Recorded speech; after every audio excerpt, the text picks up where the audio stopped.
Bom dia, hoje é dia 29 de dezembro, terça-feira. Estamos aí vivendo as últimas horas, né, do ano de 2020. Um ano que foi bem atípico, né? Um ano bem diferente, um ano onde nós vivenciamos o aparecimento de um vírus, né, que até agora não se sabe a origem desse vírus, né? Se realmente ele veio lá do morcego ou não. Lembra, falava muito isso no início da pandemia, depois meio que esfriou essa conversa. E é um vírus que realmente ele circula muito, né, entre as espécies de morcego. Porém, ninguém provou nada até agora que o vírus veio realmente do morcego. E estamos vivendo aí os últimos dias desse ano, né, do surgimento de uma pandemia, onde no Brasil nós já estamos com 191.600 mortos e mais de 7,5 milhões de casos confirmados. Lembrando que esse número de casos não é um número real, né? Porque muita gente não faz o exame. Muita gente que desenvolve a doença é assintomática. Mas uma coisa que a gente ouviu bastante desde o início da pandemia também foi sobre os grupos de risco, né, do coronavírus. E a gente sempre vinha destacando aqui os idosos, né, como sendo um grupo de risco, também as pessoas que tinham doenças, né, que a gente chama de doenças não transmissíveis, né, ou seja, doenças do estilo de vida, obesidade, diabetes, hipertensão, problemas cardíacos, né, que são as doenças crônicas. E nós vimos, por exemplo, ontem, né, sair uma matéria de uma menina com 15 anos, né, não fazia parte do grupo de risco de idosos, também não fazia parte do grupo de risco das doenças crônicas, porque ela não tinha obesidade, diabetes, hipertensão ou qualquer outra doença crônica, e ela veio a falecer. Então nós percebemos que desde o surgimento da pandemia nós temos sim um grupo de risco. Na primeira onda, talvez as pessoas mais afetadas foram as pessoas dessa faixa etária aí, idosos e também os portadores de doenças crônicas. Porém agora não. Agora nós estamos vendo o inverso. Muitas pessoas jovens estão sendo contaminadas pelo vírus e muitas delas estão vindo a falecer. Ou seja, esse vírus tem sofrido mutação. E talvez essas mutações tenham exposto um novo grupo de pessoas agora ao risco da doença. Muitas que antes talvez desenvolvessem a doença e seriam assintomáticas, agora não estão sendo.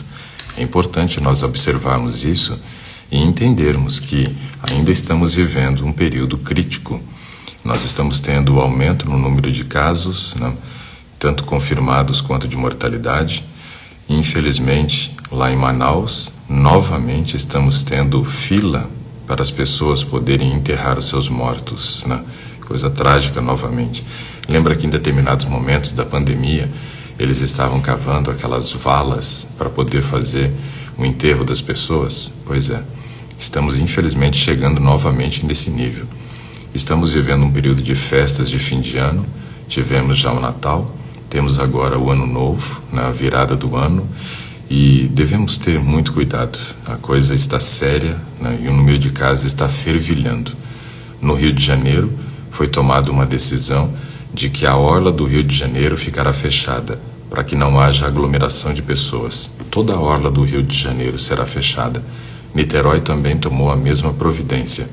Mas infelizmente no estado de São Paulo, 2 praias, né, elas liberaram, né, a areia para que as pessoas possam aproveitar esse período de festas de fim de ano.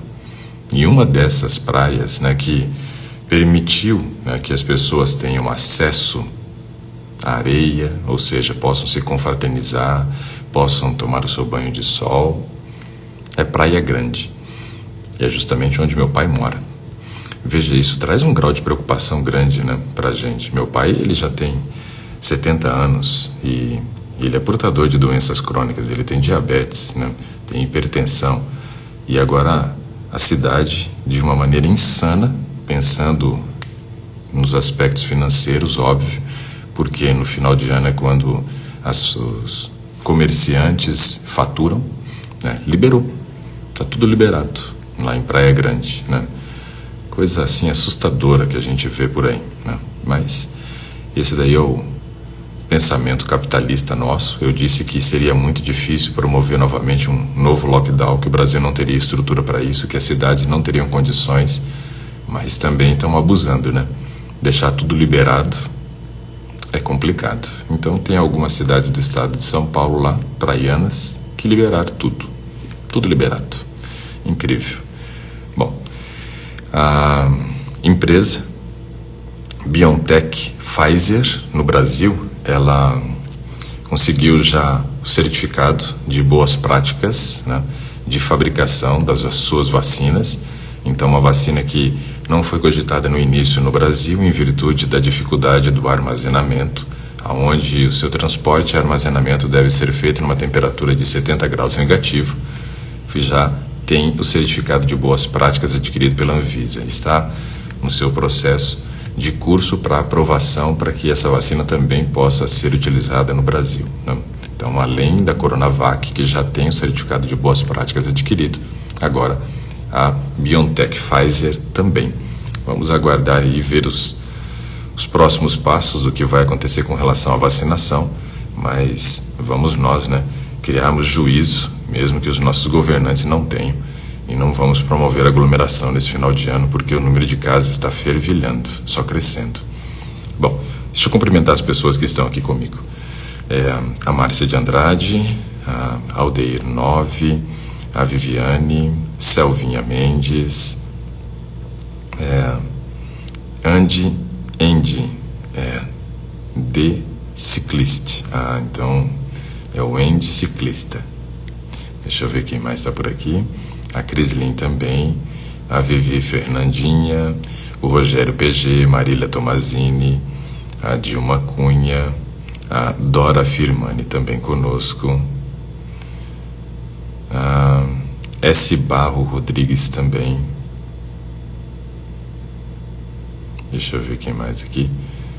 O Andy The Ciclist está nos assistindo da Inglaterra. Muito legal, seja bem-vindo, bacana. A Jaque Line conosco também.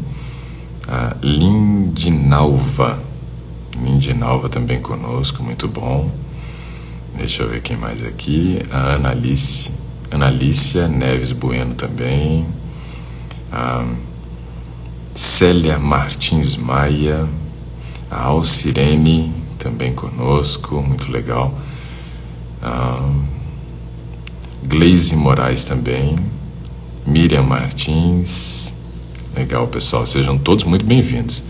Luciene também conosco. A Márcia também por aqui. Quem mais? A Madalena Martins também conosco. Beatriz Souza, Lucinha Dias Flores. A Márcia está dizendo que está com alguns exames e precisa de ajuda. Então, vamos chamar você daqui a pouquinho.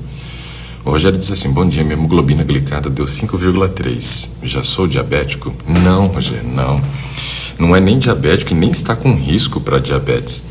Para você ter um risco aumentado para diabetes, Rogério, é necessário que a sua hemoglobina glicada chegue a 5,7. De 5,7 para cima, risco aumentado para diabetes. 5,7 para baixo, baixo risco para diabetes. Então você está num nível de normalidade de hemoglobina glicada. Mesmo que olhando no exame, às vezes, hemoglobina glicada dando normal, ela dá uma estimativa, às vezes, de glicose acima de 100. Mas o risco para diabetes é baixo. Para ser alto, tem que ser de 5,7 para cima. Por exemplo, 5,71 já é alto. Então fica tranquilo com relação a isso, Rogério, tá? Tá de boa. Deixa eu ver quem mais está por aqui também.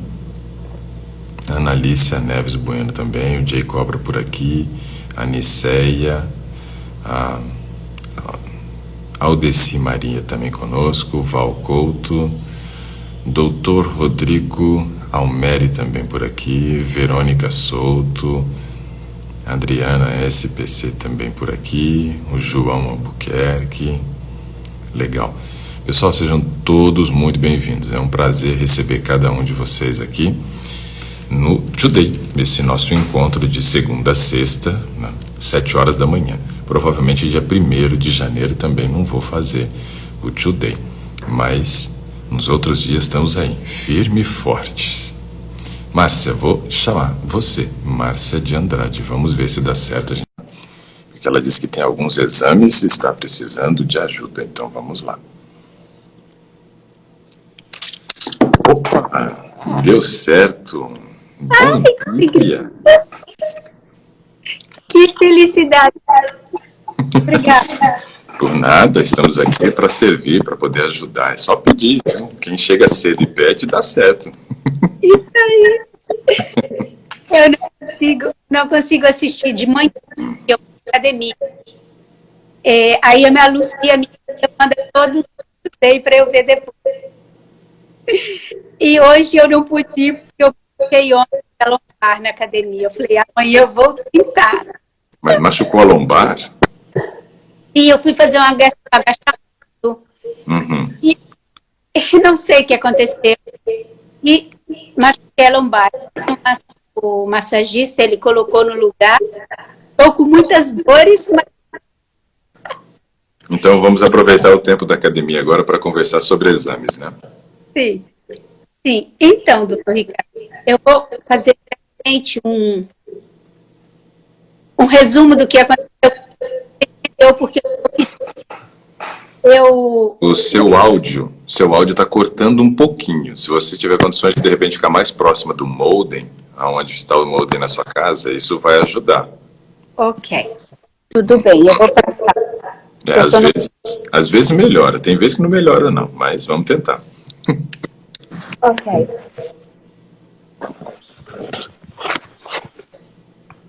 Vamos ver. Vou acender a luz, que eu tô aqui. Porque aqui na minha cidade, onde eu moro, são 6 horas da manhã, né?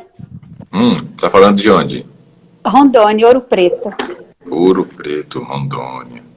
Eu vim pra sala, vamos ver se melhora. Eu tô pertinho do muro. Aparentemente melhorou, vamos ver. Eu tô contra a luz, vamos ver um lugar melhor para colocar o celular. Agora, melhorou? Parece que sim. Ok. Então, eu fiquei muito mal e menstruei muito tempo. Quase 2 anos, uma menstruação muito intensa. Mas descobriu endometriose? Não, então, eu fui no ginecologista com uns 5 meses que eu estava menstruando muito.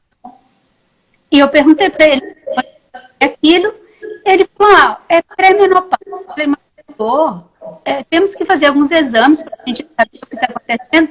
Não, mas é pré-menopausa. Voltei para casa. Que idade que você tinha? 46. Uhum. Aí, voltei para casa para eu tomar para diminuir o ciclo. Uhum. Eu não gostaria de tomar, porque eu não queria tomar hormônio. Falei, mas deve ter uma causa pro ano, não é por isso. Bom, eu comecei a tomar, tomei hormônio 3 vezes, como ele falou, e depois ela normalizou, depois voltou de novo. Aí ele falou, volta a tomar hormônio. Aí eu falei, eu discuti com ele, falei, doutor, mas impossível, tem que ter uma causa. Tudo bem, eu não sou médico, confiei, e depois voltou de novo. Aí eu fui ficando ruim, não tinha memória, dor nas articulações. Eu fui ficando ruim mesmo. Aí eu falei, será que a minha pressão está baixa? Eu pedi meu marido para levar eu na farmácia, para medir a pressão. Chegando lá, o moço falou, não, a tua pressão está normal. Eu falei, mas eu estou muito mal. Ele falou, então, pode ser 2 coisas. Ou você está com anemia, ou e estava com mal-estar, brulhava tudo. Cheguei em casa e fui pesquisar sobre labirintite. Era parecido os sintomas, mas não tanto. Aí eu falei, anemia, eu nunca sofri de anemia. Toda a minha vida eu nunca sofri de anemia. Mas vamos lá. Comecei a pesquisar e descobri que poderia ser anemia da ferropriva por devido ao ferro. Aí eu comecei a estudar o meu caso, fiz vários exames e descobri que eu estava com anemia da hemoglobina de 9. Uau. Aí eu fui no clínico geral, exames, mostrei para ele. Ele falou, mas por que você exame tudo assim? Você não tem pedido médico? Eu falei, porque eu estava estudando meu caso. Aí ele falou, me passou Noripurina, um comprimido, eu não tomei, fiz uma cura com suco. Com 2 meses eu tinha superado a anemia. Eu fui para 13 de hemoglobina. Normal. Só que, depois de 1 mês, eu fiz o exame de novo, voltei a ter anemia. Falei, então, o que está acontecendo? Tá Mas aí você estava com sangramento ainda Sim, constante. constante, o sangramento constante. Sim. E o que aconteceu? Na época, eu era diretora do Ministério da Mulher, convidei a doutora endócrino para ir para uma palestra do Outubro Rosa. Apaixonei por ela, eu penso uma doutora maravilhosa. Aí eu falei para ela que eu ia fazer todos os meus exames, todos os exames que eu deveria fazer para fazer uma consulta com ela. Aí, nesses exames, eu descobri o problema realmente. A minha ferritina estava 2,5. E um day que você falou que nunca tinha visto a ferritina. Eu estava morrendo. Meu Deus, 2,5. 2,5. A doutora falou, nós temos que entrar rápido com a suplementação venal. Porque você está nesse caso, veja, você podia até aumentar o seu nível de hemoglobina, mas você não tinha ferro suficiente armazenado para sustentar esse resultado que você adquiriu. Muito baixo. Sim. Essa semana eu atendi uma pessoa, estava em 5 a dela. Né? Também é assustador, assim. 2,5. Eu não sei como é que vocês conseguem, mulheres, né, ficarem em pé com esse nível de ferritina.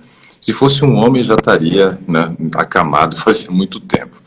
Mas vocês têm um grau de superação que eu acho um negócio assim impressionante. Como é que vocês conseguem, com 2,5 de ferritina, se levantar, trabalhar, agir, limpar a casa, cuidar de filhos? Eu não sei. Olha, mulher é um negócio extraordinário mesmo, viu? Tem que ser estudado. I love you. Mas é verdade, é impressionante. Um homem não levantaria da cama nesse nível de ferritina, de jeito nenhum. Então, que a doutora me falou. E ela me deu 2 anos como diretora, fazia programas, fazia tudo. Eu faço palestra, eu prego. Ela falou, como que você conseguia ficar em pé? Eu tinha que clamar de poder. Deus me ajudava, me dava às vezes um branco, não lembrava do que eu tinha. Entendeu? Aí o Espírito Santo agia. Mas... É porque também, imagina, com esse nível de ferritina baixo, você prejudica demais o transporte de oxigênio. E o cérebro, ele é o órgão, baseado no seu peso e na quantidade de oxigênio que ele utiliza, o órgão que mais usa oxigênio no nosso organismo. É impressionante esse dado que eu vou dizer agora. Nosso cérebro pesa aproximadamente 2% do nosso peso corporal. Então, vou pegar, por exemplo, né, um peso aleatório aqui. Ó. Vamos pegar 50 quilos, tá? Se é 50 quilos, 2% desses 50 quilos é cérebro. O restante, né, é todos os outros órgãos, tecidos, água e assim por diante. Só que o cérebro ele gasta 20% de todo o oxigênio que a gente respira. Então, quando a gente começa a desenvolver anemia, um dos órgãos mais afetados é o cérebro, principalmente a sua parte cognitiva. Então, ter esses brancos, esses lapsos de memória quando você está com anemia, acaba sendo normal. Coisa que, obviamente, é terrível, né? Você se esquecer das coisas tão rápido assim, que você acabou de estudar, que você preparou, que você conversou. Você vai e conversa com a pessoa a mesma coisa que você conversou há 5 minutos atrás, porque você não lembra mais, né? Então, esses lapsos de memória acontecem por falta de oxigenação cerebral. Sim, aí a doutora falou para mim, como que você conseguiu fazer tudo que você faz com a ferritina 2,5? Quando a gente levar ela no nível ideal, você vai voar. Eu falei, Então, aí eu falei para ela, eu falei, mas eu quero descobrir a causa da minha situação, porque eu acho que eu não estou em causa. Ela falou, lógico, você vai fazer uma ultrassom neutravaginal. Eu falei, mas como que o meu ginecologista não me pediu isso? Eu fiquei tão indignada, doutor, tão triste. Tem umas coisas que são meio incompreensíveis. Sim. Aí eu fui e fiz a ultrassom ultravaginal e descobrimos um cisto no meu ovário direito, praticamente quase o tamanho do meu ovário era o tamanho do... Mas eu falei, doutora, eu fui no médico particular, paguei a consulta, mas nem no SUS a gente dizer que não deu, né? Ela ficou, eu não falei o nome do médico, não é falta de ética, porque a cidade é pequena, mas eu fiquei muito triste, doutor Ricardo. Eu quase morri, eu poderia ter perdido a vida, porque a hemoglobina é 9, ferritina é 2,5. E né? E o que aconteceu? Com a ferritina baixa, os meus hormônios sumiram todos. T3, T4, progesterona, testosterona e hormônio. Eu perdi massa magra, pesava 41, 40 quilos. Quanto você tem de altura? Eu tenho 1,50. Ficou bem magrinha, né? Sim, então eu perdi massa magra. Eu não tinha lógico mais. Sem hormônio e sem ferritina, que massa magra vai conseguir? Não, primeiro que para você conseguir ganhar massa magra, quando você entra numa musculação, um dos requisitos, né, é você estar com nível de ferro normal. Porque quando a gente começa, por exemplo, a exercitar, nós precisamos aumentar, né, o transporte de oxigênio para dentro da musculatura. Essa é uma das condições, né, para a gente conseguir desempenhar um bom padrão de atividade física. Sem oxigênio dentro do músculo, a gente não consegue produzir a quantidade de energia que precisa para conseguir gerar os estímulos hipertróficos. Então, eu preciso disso também. Só que aí, quando a gente está com ferritina baixa, vai malhar, não vai ter um bom desempenho, porque vai estar já beirando numa anemia, se não numa anemia, né? E aí você não cresce a musculatura. Então, óbvio, se você, por exemplo, cai em nível de ferritina, você tem uma tendência a ter perda de massa magra. E ainda desregulando esses hormônios, como você citou, principalmente os hormônios da tireoide, você mexe totalmente com o metabolismo. A tireoide, ela é responsável pela produção de 2 hormônios que têm a ver com o metabolismo de carboidrato, proteína e gordura, que é a tiroxina e a triodotironina, o T4 e o T3, né? Então, veja, tudo desorganizado, não tinha como não ter perda de massa magra, né? E realmente, você se expôs ou você se colocou numa zona de risco, né, para a vida, né, nesse aspecto. Só que aí a culpa não é tua, né? E não, quem era responsável por te alertar? Então, eu fiquei... Aí, com a minha história, eu comecei a estudar para eu entender. Eu salvei a minha própria vida, porque a doutora falou, Márcia, você poderia ter morrido na cama e não saber nem o porquê, porque depois, né? Então, não, depois, na biópsia, vai dizer, foi, né, parada cardiorrespiratória, que é o mais comum que eles dizem. Sim. Aí, o que acontece?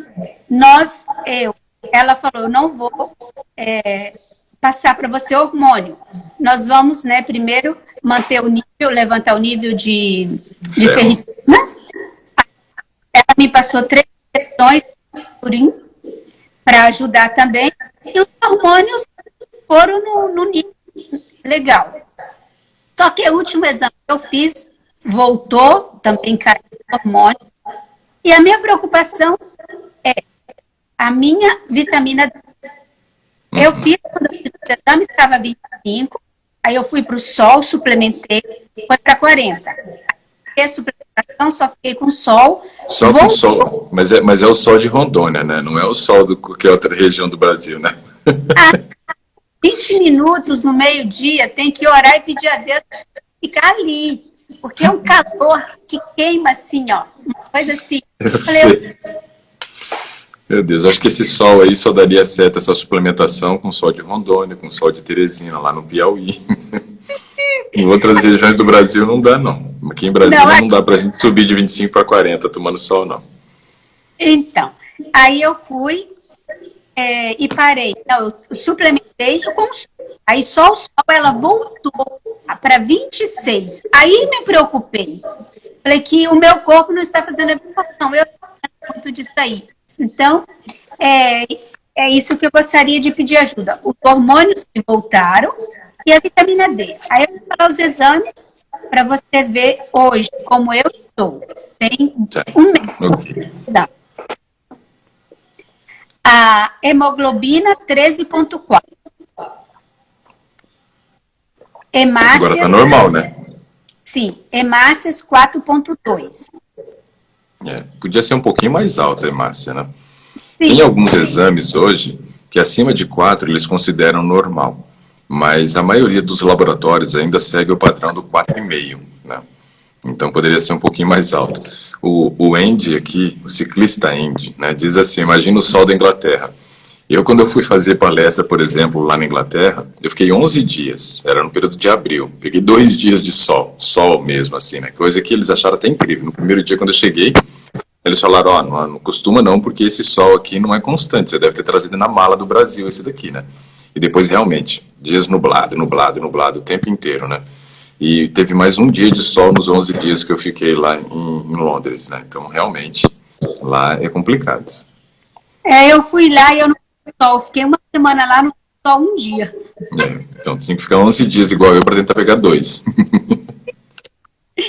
Então, doutor, aqui a sigla que eu ouço você falar, qual que você quer saber? O VGM 99, Ok. o HGM 33,3, Normal também. o CHGM 33,7, Legal. o RDW 12,0. Beleza. Então, ó, só temos aquele valor que poderia ser 4,5, mas está 4,2, o restante estando normal, sem anemia. Então, isso daí já é um bom resultado, né? Para quem já teve resultado de 9 na hemoglobina, tá ótimo agora.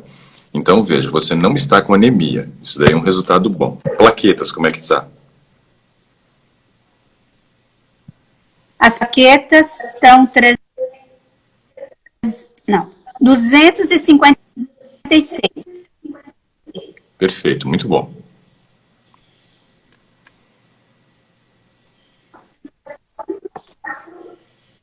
E o Beleza, tá leucócito ótimo. 4. Então, beleza. Essa parte aí de hemograma e leucograma, você passou, né? Troféu joinha. Okay. Vamos seguir, vamos ver o que mais que a gente tem. O VDL 25,9. Tá, vou pedir para você repetir, porque cortou, O total. cortou um pouquinho a ligação, e aí eu não consegui entender. Depois que a gente falou do leucograma, o que você falou daí para frente eu não entendi. Ok. O colesterol. Uhum. Colesterol total 157. Tá num nível muito bom. O HDL 45. Ok, tá baixo, poderia ser mais alto. Então, vamos falar do HDL primeiro, depois você repete o LDL. O seu HDL, ele está baixo. Isso demonstra, né, um nível de atividade física baixo. Tem que fazer mais atividade física. Como é que está essa questão do exercício para você hoje? Então, esse exame eu fiz na pandemia. 2 meses. Eu fiquei 6 meses sem ir. Para mim não é difícil em casa, porque a gente acorda, criança, eu fazia meia hora, 40 minutos, mas era o suficiente. Só que eu faço todos os dias 1 hora. Agora, tem 2 meses que eu voltei para academia, vou com atenção, uso máscara o tempo todo. Eu voltei para academia porque eu vi que você falou da HDL, que é a falta de atividade. Então, eu já estou fazendo todos os dias 1 hora de musculação. Legal. Muito bom, muito e bom. O LDL 84,2. Ótimo. Tá abaixo de 100, perfeito, baixo risco cardíaco. Ok. O colesterol VDL 25,9. Também está normal, tem que ser abaixo de 35. E o triglicérides, 108. Aqui eu fiquei um pouco assim, preocupada. Não acho que seja motivo para preocupação, mas seja motivo já para atenção, né? São coisas diferentes. Nós ficamos preocupados quando ele passa de 200, né? Mas quando ele sobe entre 150 e 200, já acende a luzinha amarela, né, do farol, né? Não é o vermelho ainda, mas estamos no amarelo, numa tensão. Por quê? Quando o nosso triglicerídeo está entre 150 e 200, é considerado normal. Mas tem um detalhe importante. Antigamente, os dados diziam que 150 era o limite. Hoje, o limite é 200. Então, ou seja, fizeram uma adequação.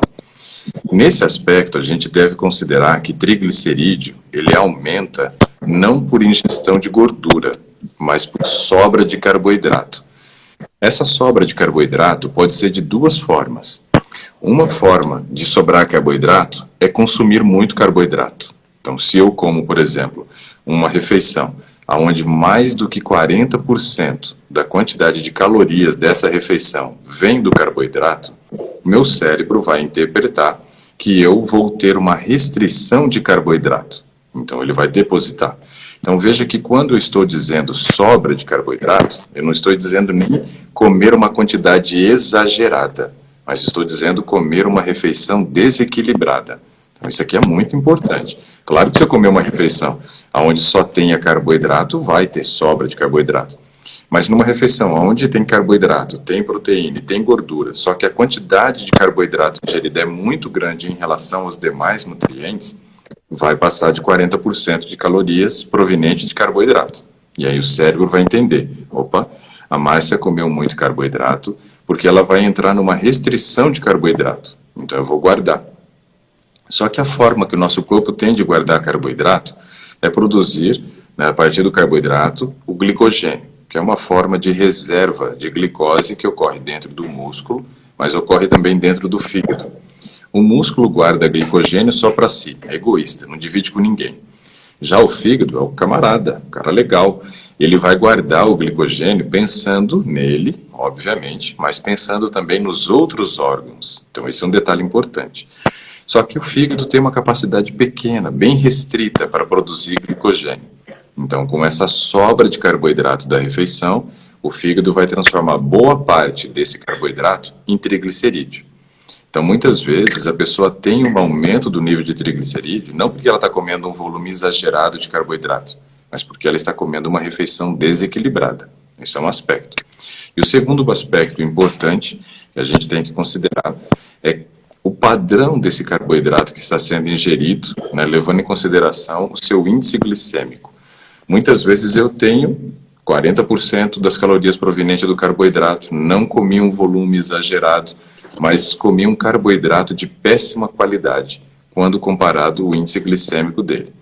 O índice glicêmico ele está correlacionado à velocidade de absorção do carboidrato no intestino. Esse é um aspecto muito interessante, mas que muita gente não leva em consideração.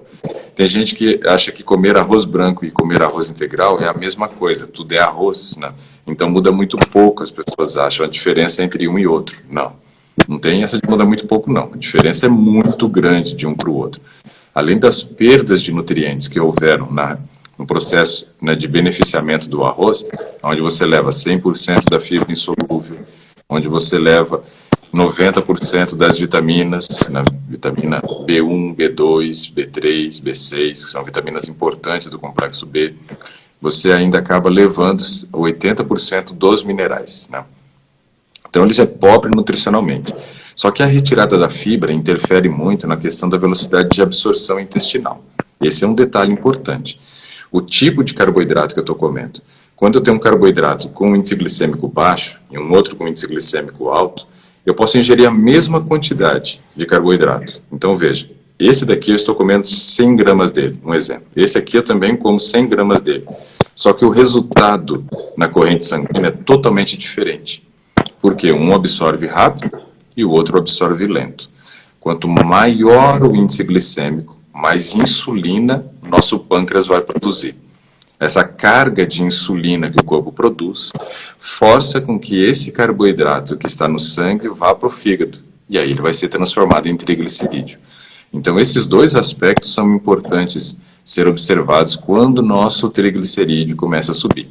Então, no nível de atenção eu tenho que observar isso. E aí eu vou perguntar para você, qual desses dois você acha que que você tropeçou um pouquinho aí nesse período, né, para poder chegar nesse nível de triglicerídeo?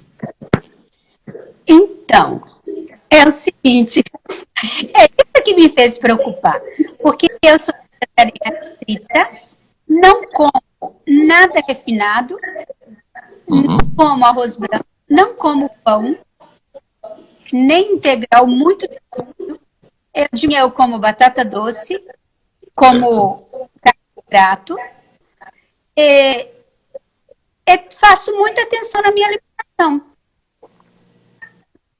E eu não entendi. Quando eu comia de tudo, ele era mais baixo. O colesterol, 200, 210.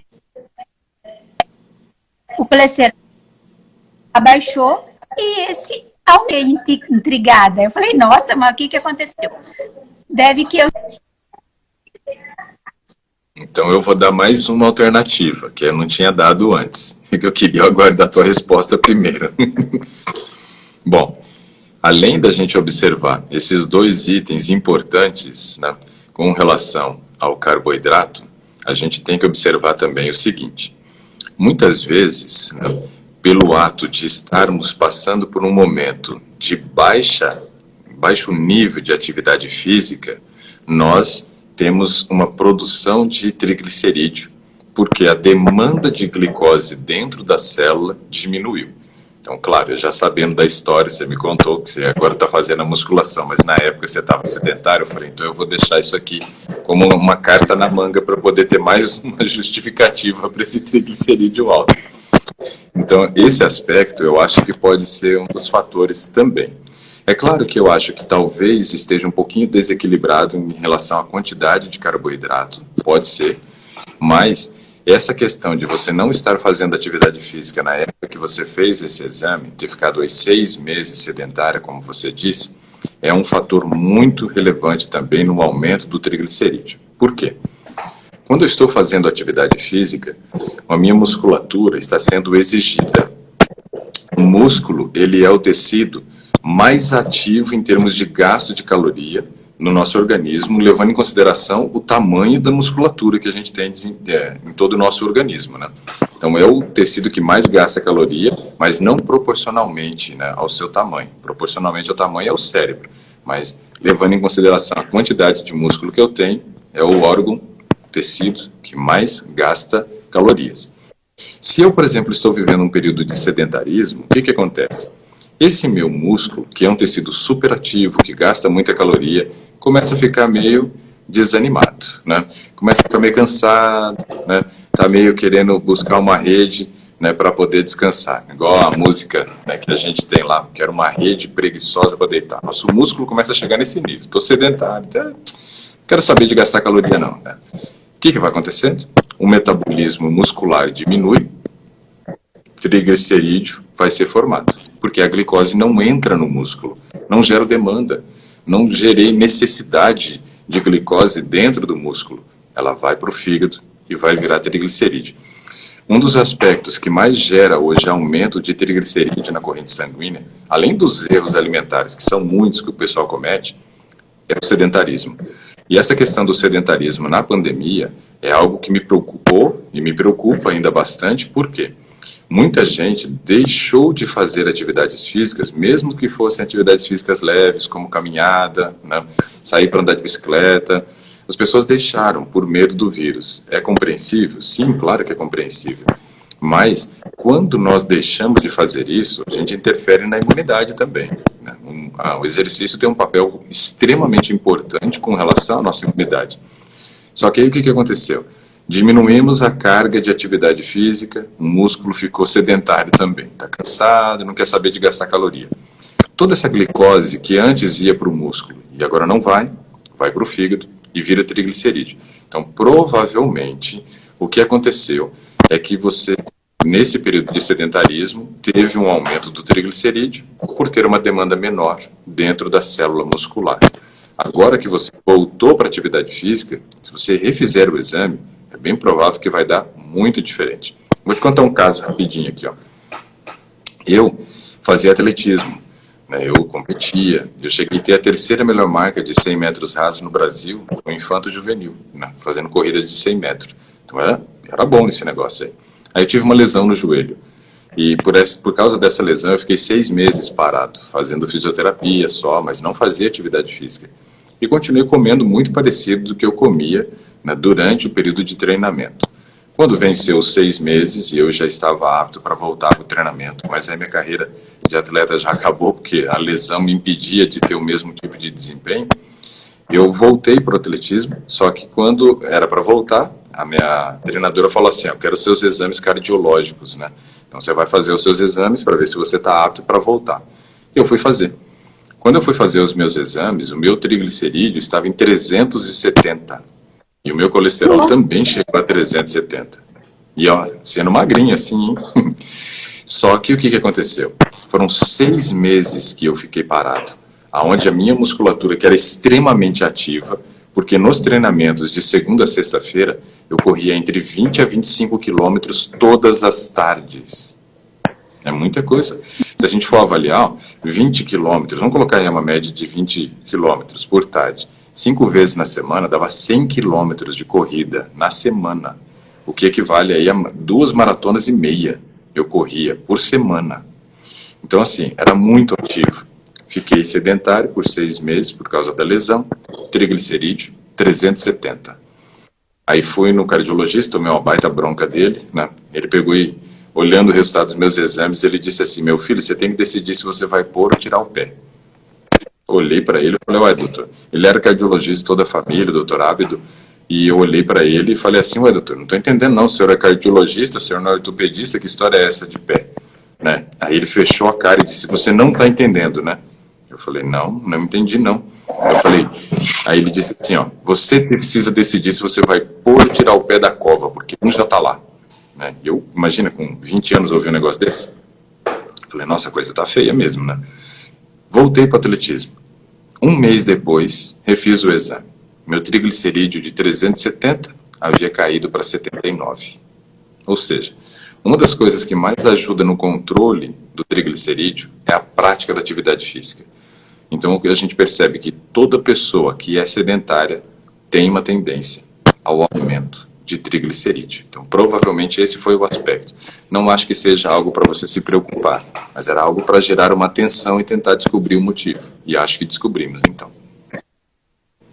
Obrigada, entendi. Eu falei, nossa alimentação, ótima. E assim, mas ok. Muito obrigada, valeu, gostei muito. E o cálcio, esse entendimento ele é muito importante, porque quando a gente entende, as coisas fazem sentido, Márcia. E aí eu percebo assim, não, eu não estava no caminho errado. Eu tive um momento que eu não pude fazer algo dentro do processo todo que me prejudicou. E aí cabe também um alerta importante, né? Tem muita gente que fica só com foco na alimentação. Olha, eu sou nutricionista, a alimentação é sim muito importante, mas eu tenho que ampliar minha visão. Eu não posso ter aquela visão lá quando, né, coloca aquele tapa-olho no cavalo para ele poder olhar só para frente, porque vocês já observaram como é que é o olho do cavalo? O olho do cavalo ele não fica aqui, né, bem na frente, ele fica mais lateralizado. Então o globo ocular dele é grande, ele tem uma visão bem ampla. Se você, por exemplo, quer que o cavalo tenha foco na atividade que você está propondo para ele, você coloca aquele tapa-olho para restringir a visão dele. Mas quando a gente fala a respeito de saúde, eu tenho que fazer o contrário, né? Tem que ter visão de cavalo, né? Tem que ter visão mais ampla.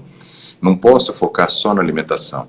Os outros aspectos do estilo de vida fazem toda a diferença. Sim, eu fiquei muito feliz da tua resposta mesmo.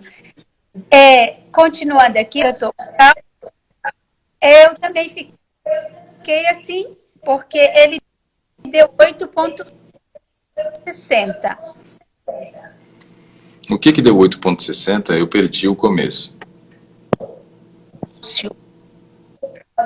Ok. Tá num nível ainda bom, poderia ser acima de 9, né? Seria melhor. Só que a gente tem que observar o seguinte, cálcio que circula na corrente sanguínea é um valor. E aí a gente tem que observar também que o cálcio muitas vezes, né, ele está na corrente sanguínea normal, mas está faltando dentro do osso. Então não dá para a gente considerar simplesmente porque está um pouquinho abaixo que está faltando dentro do osso. Tem que observar outros detalhes. Um deles é a questão da vitamina D. Então, na época, quando você fez esse exame, sua vitamina D estava em quanto?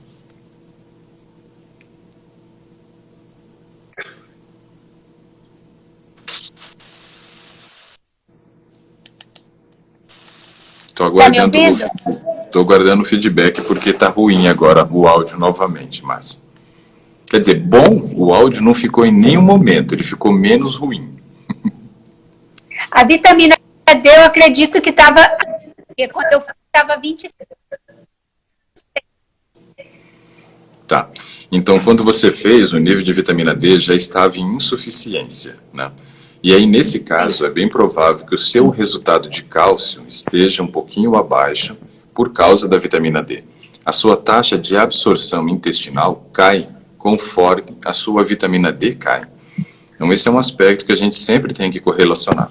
Eu nunca posso fazer só um exame de cálcio e não levar em consideração como é que está o meu nível de vitamina D. Para que haja absorção intestinal do cálcio, eu tenho que ter algumas condições, né? Quais condições? A primeira condição é que eu devo ingerir cálcio, né? E não devo ingerir ferro de outra origem. Então veja, se por exemplo eu estou comendo um alimento que contém cálcio, eu vou colocar aqui como exemplo o leite, tá? Vocês vão entender por quê. E eu como na mesma refeição, junto, né, com o queijo, no caso, né, que é fonte de cálcio, uma carne vermelha. Tem muita gente que faz isso, né? Que come o bife e aí vai e coloca o queijo por cima, não é? Isso é um prato típico, né, que o pessoal faz aqui no Brasil. E quando eu faço, por exemplo, a absorção ou a ingestão da carne vermelha, que tem ferro, do queijo, que tem cálcio, o que vai acontecer? O cálcio e o ferro, eles vão promover uma formação de um quelato, né? Ou seja, eles vão formar um complexo que não é absorvido, Então, nesse aspecto, quando eu penso no cálcio, eu tenho que lembrar o seguinte, eu tenho que ter cálcio, mas eu não posso ter ferro proveniente de origens diferentes para que não haja competição. Não haja competição e impeça a absorção um do outro, que nesse caso eu não vou absorver nem o cálcio e nem o ferro. Então, veja, esse erro as pessoas cometem, de comer carne vermelha, que é fonte de ferro, com queijo, que é fonte de cálcio, no caso, né, que é rico em cálcio.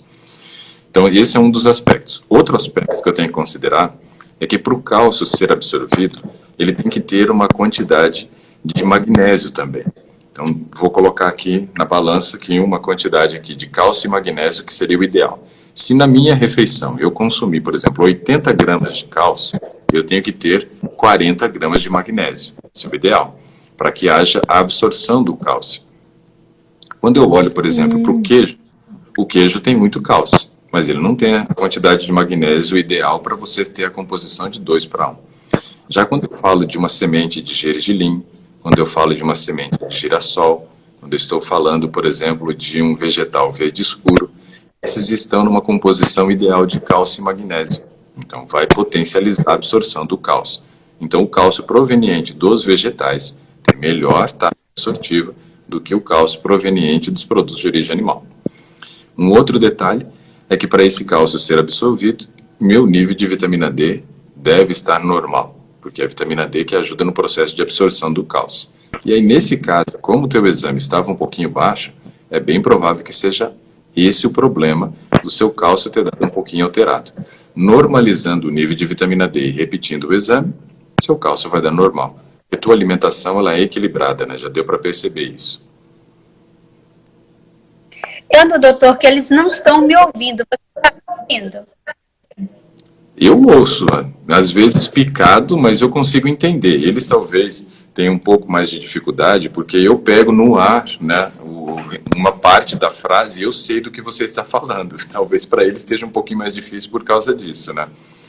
Mas não vamos encerrar, né? Faltam 9 minutos e nós vamos continuar, né, aproveitando os nossos 9 minutos. Uma pena que eles não estejam ouvindo tão bem, mas pelo menos eles estão pegando todas as minhas explicações. Eu acho que está dando para eles compreenderem sobre o que nós estamos falando aí. Magnésio, 2,29. Beleza. A ferritina hoje, 170. 170? Que melhor, hein? É aquela história do quem te viu, quem te vê, né? Ácido úrico, Muito bom. 2,55. Esse, por exemplo, cortou que nem eu entendi o que você falou agora. Ácido úrico,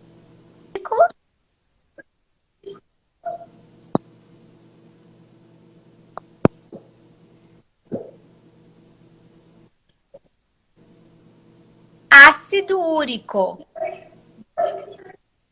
Ok. Seu ácido úrico está bem baixo, né? Isso é uma demonstração de que você não ingere tanta proteína, porque o ácido úrico ele aumenta conforme vai tendo sobras de aminoácido, né? Porque aí vai sobrando aminoácido, eu vou transformá-lo em ureia, a sobra ali, a parte da amônia. Então o ácido úrico vai aumentando por excesso de consumo de proteína. No teu padrão de alimentação, não está tendo sobra proteica. Então, seu ácido úrico está numa taxa baixa, mas é tranquilo, sem problema. Estradiol, 153. Ok. Não chegou o momento de reposição ainda, né? Testosterona livre.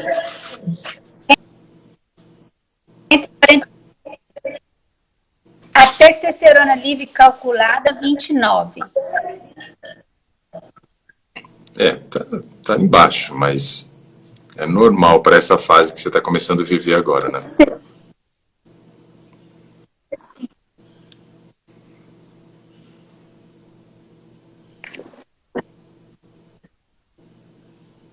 Agora cortou, Vou foi tudo. colocar em cima do roteador, quem sabe melhora mais. Agora, Não ouvi quase nada das últimas frases que você falou. A última coisa que eu ouvi foi a testosterona livre, que estava acho que 0,29. o T4, me ouviu? T4, 0,79. tá normal. TSH, 2,22. Normal também. Então, os hormônios da tireoide estão regulados agora. E fosfatase alcalina, é assim que fala? Fosfatase alcalina. 40. Ok. A gama-glutamil, 9. GGT, né? 9, ok. Vitamina B12, hoje, 591. Muito bom. Vitamina B12 está excelente. Aqui a progesterona, 0,21. É bem baixinha, né? Sim. Aí agora, mais B12, sendo vegetariana e vegetariana estrita, já quase 2 anos, ela estava em 280. Aí eu suplementei, aí agora está 591. É excelente. E você sabe que essa questão da suplementação da B12 não é só para quem é vegetariano estrito. Dos meus pacientes em consultório, de cada 10 que comem carne, queijo, leite e ovos, ou seja, tem um padrão de alimentação que a gente chama de onívoro, que comem tanto vegetal quanto animal, eles, de cada 10, 7 tinham deficiência de vitamina B12. Então não é uma coisa para ser observado somente para quem é vegetariano.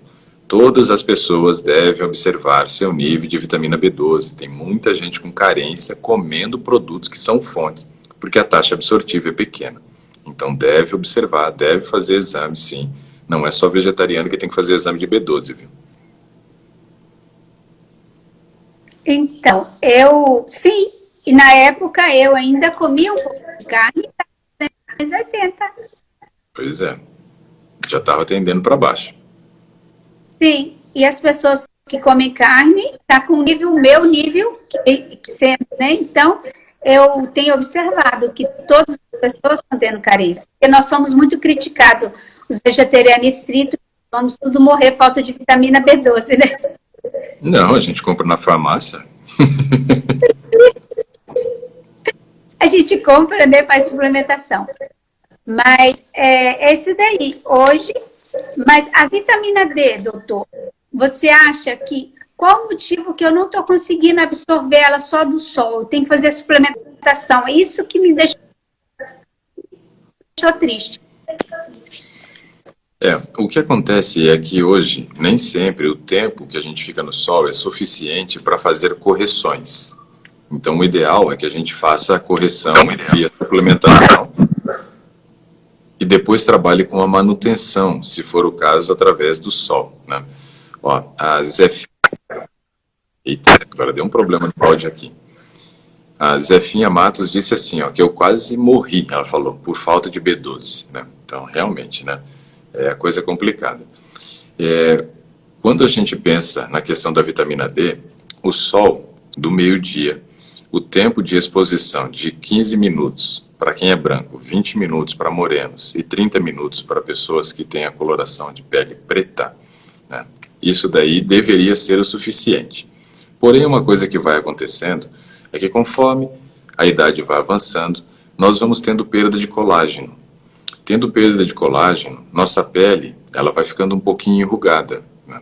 E isso vai diminuindo a taxa de absorção dos raios UVBs. Então, depois de uma determinada idade, com quedas hormonais, né, tudo isso já vai interferindo na integridade da pele e vai gerando, então, uma dificuldade de absorção de raios UVBs, o que geraria uma necessidade de tempo de exposição maior ao sol, coisa que eu não recomendo, porque devido à destruição da camada de ozônio, nós não podemos também ficar nos expondo por muito tempo ao sol, na expectativa de produzir vitamina D, sendo que a gente está se expondo também a um risco do desenvolvimento do câncer de pele.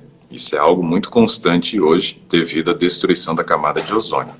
Então devemos manter o nosso nível de sol dentro dos padrões normais, independente da idade, né? Então, quem é branco 15 minutos, moreno 20, preto 30, independente da idade. Mas lembrando que a partir de uma determinada idade, nós já não vamos fazer a mesma captação de raio UVBs que fazíamos quando éramos criança ou um adulto jovem. E isso leva à necessidade, muitas vezes, do uso de um suplemento para fazer a manutenção.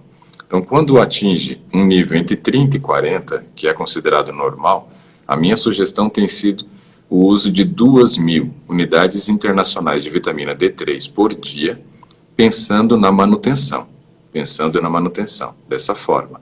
Então, esse é um aspecto bem importante para a gente correlacionar. Então, por isso que muitas vezes, Márcia, a gente já não está conseguindo fazer um nível de manutenção da vitamina D só com o sol. A idade está avançando, o colágeno está diminuindo, e isso já vai interferindo na absorção. Outros detalhes que eu não vejo que seja problema seu, mas pode ser problema de outras pessoas, que também deve levar em consideração é o seguinte: quando a gente toma o sol, a gente vai formar na pele, então, o primeiro passo da formação da vitamina D ativa. Tomar sol não transforma, né, na pele já uma vitamina D ativa, não forma. Forma uma vitamina D que ainda não tem atividade de vitamina D. A gente chama de pré, ou seja, uma pré-vitamina D. Isso ainda vai ter que ir para dentro do fígado. Lá no fígado ela vai ser convertida em 25-hidroxivitamina D. Então, ou seja, pessoas que têm problemas hepáticos, né, pessoas que têm cirrose, pessoas que estão com esteatose hepática, pessoas que de repente têm algum problema correlacionado a vírus, né, que afetou a parte do fígado, isso tudo, né, por exemplo, hepatite, isso tudo pode interferir no processo de formação da 25-hidroxivitamina D. Depois que eu formei a 25-hidroxivitamina D, ela sai do fígado e vai para o rim. E lá no rim, eu completo, então, o processo de ativação da vitamina D. Do sol, preciso passar por todos esses passos. Pele, fígado, rim. Se eu tenho algum problema renal, também posso interferir na produção da minha vitamina D ativa. Então, são todos esses processos que a gente precisa avaliar.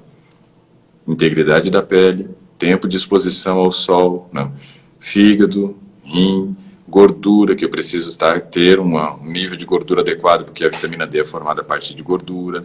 Então, todos esses detalhes são importantes de nós observarmos. Por isso eu vejo que hoje, dependendo da idade que atingimos, é praticamente impossível a gente manter o nível de vitamina D sem uma suplementação. Eu fiz o exame do fígado, dos rins, está tudo ok. Não tem nenhum Que problema. bom. problema. Então, às vezes, o problema já está chegando aqui na pele. Era essa possibilidade perdendo colágeno também, né? E você sabe que, por exemplo, então, já vai chegando, não tem como, né? É inevitável. A gente pode frear, né, o envelhecimento, mas a gente não pode, né, zerar o envelhecimento. Infelizmente, a gente retarda, né, mas não consegue zerar. O pior é que hoje as pessoas não estão trabalhando, né, com foco em retardar, né, o seu envelhecimento. Pela maneira como as pessoas estão vivendo, elas estão acelerando o processo do envelhecimento, né? E aí, quando a gente pensa em envelhecimento, a gente tem que correlacionar a um aspecto muito importante, que é um problema para muita gente, que é o sono, né? O processo da manutenção do organismo acontece enquanto dormimos. E no Brasil, antes da pandemia, né, tem que destacar sempre isso, porque depois da pandemia ninguém sabe o que vai virar nessa questão do sono. Mas antes da pandemia, no Brasil, de cada 3 brasileiros, 2 sofriam de insônia. Então, veja, 2 de cada 3, isso quer dizer que 2/3 da população brasileira está passando por um processo de envelhecimento precoce. Mamma mia. Ô, doutor, por último, a minha glicemia, que é 86. Perfeito. Se preocupa com isso não. Eu gostaria só de ressaltar uma coisa. Antes de mudar o meu estilo de vida, a minha glicemia estava 106.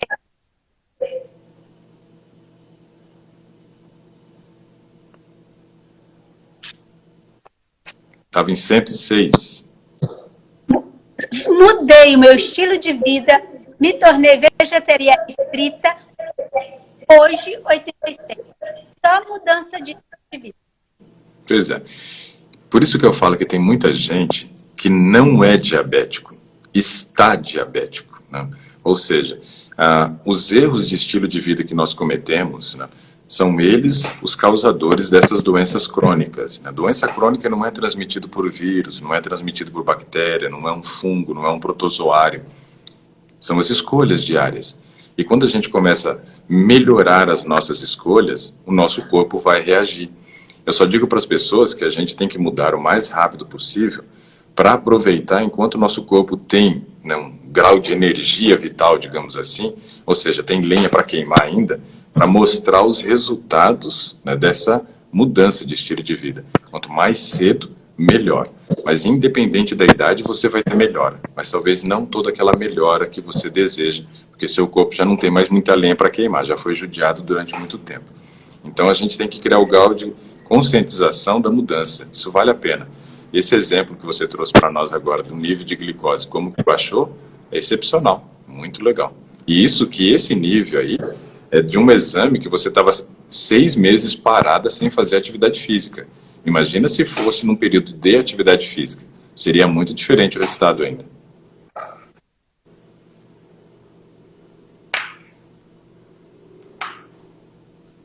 Então, eu louvo a Deus, porque Deus tocou no meu coração, me criou para comer.